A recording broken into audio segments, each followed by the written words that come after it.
Welcome back. These are some of the toughest times in years in Jammu and Kashmir along the international border because of constant shelling from Pakistan.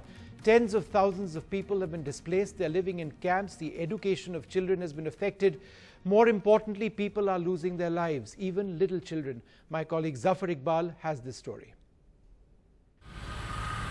As we drive deep into the villages in Arispura, 30 kilometers from Jammu, we sense fear among border residents. The Shamka village, right at the zero line, heavily pounded by Pakistan. There is not a single house or wall which isn't riddled with splinters. All residents have fled, except Shamlal's family. I'm at a house in Arispura. This is exactly the place where a shell landed. You can see the walls. These are all splinter marks.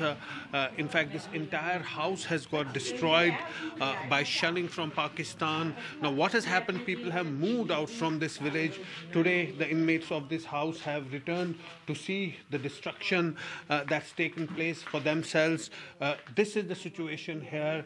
A village at Arispura and in other sectors along the international border have been hit by Pakistani shelling, and most of the people have moved out. They have gone to safer places. कर्जा लेके बनाया था, इतनी मेहनत किसी की दुकान पे हम काम करते थे उधर, हमने उधर भी द्वार नहीं मुका भी कर्जा देने वाला, इतनी मेहनत की सारी खप्पे में बढ़ गई हमारी, कहाँ जाएं हम, छोड़ के हमारा दिल नहीं करता इधर रहने का.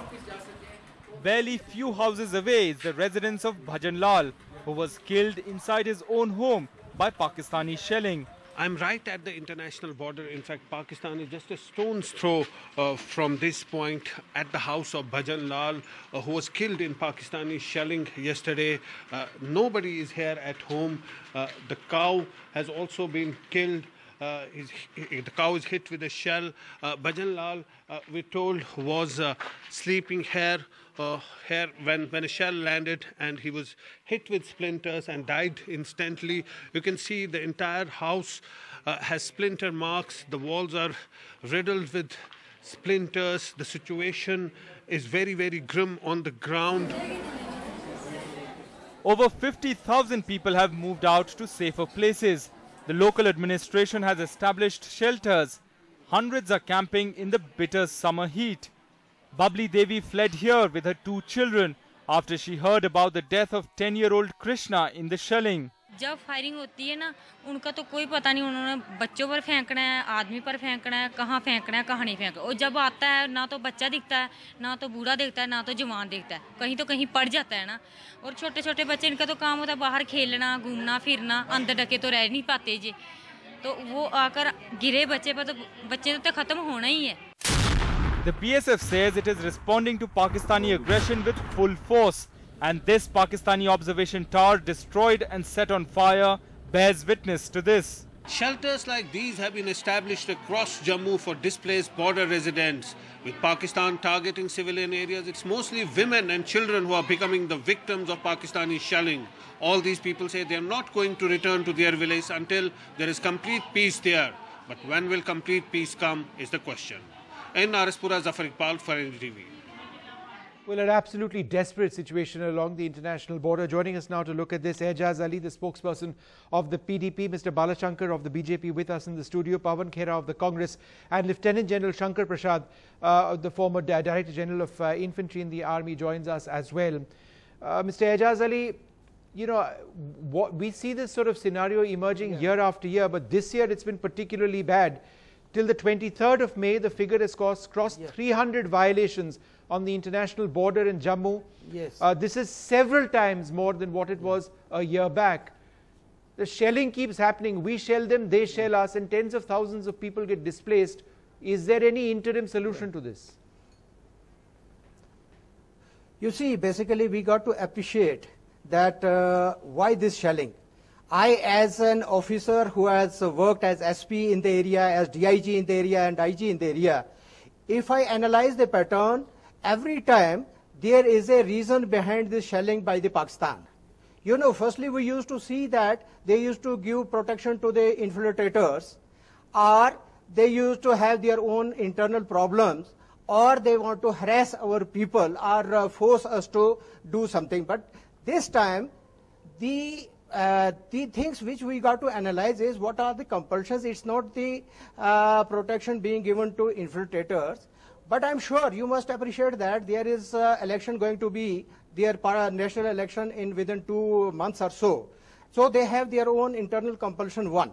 And the second thing, that whenever we were in talking terms, whenever we were engaged with each other, India and Pakistan, maybe directly, maybe track to other things used to be very normal.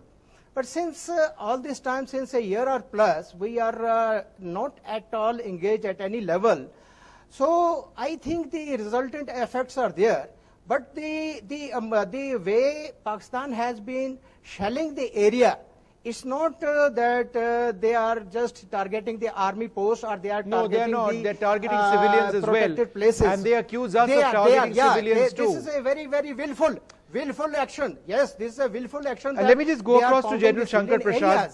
Let me go across to General Shankar Prasad. Yes, sir. General, at this level, you know, we shell them, we destroy their posts, they shell us, and you know, we lose civilians, we get hit. At this level of military action, you know, they seem to be able to match us. Nobody wants to take it to the next level. But then how can we maintain this level of military action and not expect casualties to take place? Vishnu, this is a very bigger question, and it has got a lot of strategic and tactical issues to be brought into board. Firstly, let's look at what's happening in the valley. In the valley, in the line of control, the Indian Army Veer Jawans are giving such a bashing to the Pakistanis that they have nothing that they can do themselves. They are really being bashed. They have no response against the onslaught of our Veer Jawans in the valley. In the international border of Jammu, which is a distance of about 180-200 kilometers, the BSF is manning the border. BSF has limited resources. I'm not suggesting that the Veer Jawans are not doing enough work. They're doing great job.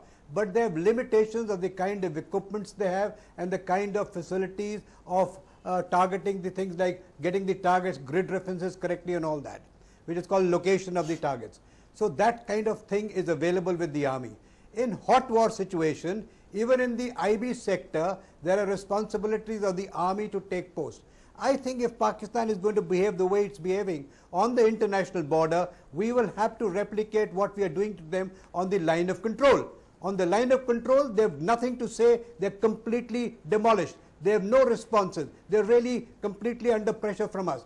If we have to really respond within the premise that we do not escalate beyond it to get into a full-scale war, we have to use the equipment, the ammunition, the kind of resources that the military has got. Right. We have locating batteries, we have AROPs, we have kinds of artillery guns with which you are quite familiar, we have varieties of ammunition with which you are quite familiar. We can pinpoint and destroy them, destroy the military installations, destroy the Rangers installations. All right. We are not going to target, we are not interested in killing Pakistani civilians, but they are unnecessarily trying to take some kind of a pleasure, some kind of a revenge of what is happening to them in the valley. I want to go on a tactical plane I look at it. Sure. Mr. Khera, do you believe a military solution is the way forward?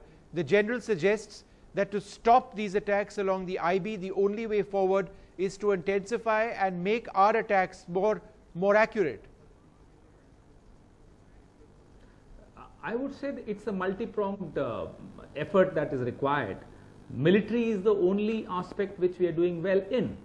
Our brave army is definitely aborting a lot of adventures from Pakistan very successfully. There have been 2,555 ceasefire violations in the last 44 months, 500% high. Number of civilians dead is around 250. The army men, our brave Jawans, around 298. So this data should shake us up. I think this is where we need to start questioning the foreign policy, the disaster that is a foreign policy. Our Prime Minister goes abroad saying that he is going there without any agenda. I'm sorry, that's why he returns without any results. China, for example, Russia now. Now China, the PLA is said to be helping the Pakistani army to fortify their bunkers on the border of Rajasthan. Russia, in 70 years for the first time, they've entered into a military agreement with Pakistan.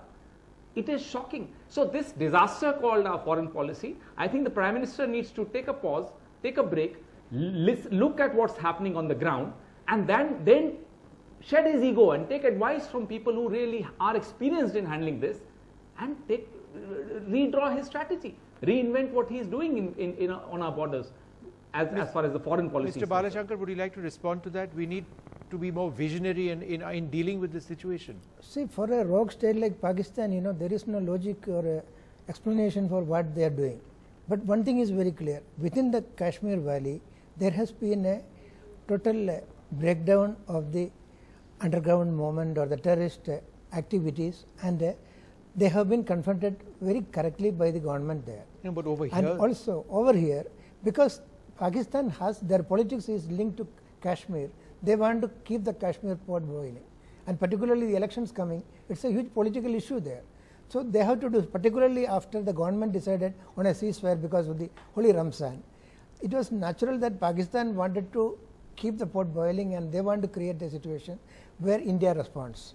But to talk about foreign policy and all these things, I think it is very, very silly on the part of the Congress to make a political issue out of this, because this is an international issue. It's related to defense. This is about India and Pakistan, and this is not where we Kashmir is not an international issue. I'm sorry, no, I protest. Let me complete. Kashmir is not an international issue. Why are you trying to internationalize it? No, I am not international. You are is this the BJP policy that Kashmir is an international issue? Policy into it. No, you just said it's an international issue. You just said it's an international issue. There has been are you saying that you are in favor of internationalizing the Kashmir issue? I did not say that. You are putting words into my mouth. No, is it a BJP stated BJP you are policy? trying Please to declare it right internationalize now. This is a localized issue. No, I'm sorry, you Pakistan just said going, it, that Kashmir is an international issue. No, it is not an international issue.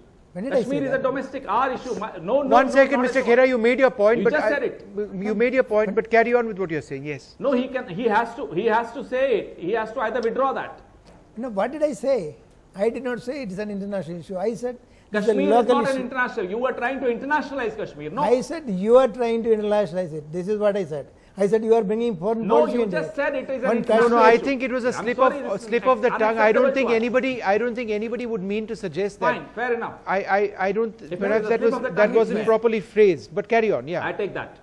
No. I think you said a few words like that. But let's for the larger message that you're trying to say. Yes. Bring in foreign policy into a totally domestic issue that is about concerning our defense issue and our Kashmir policy. Okay.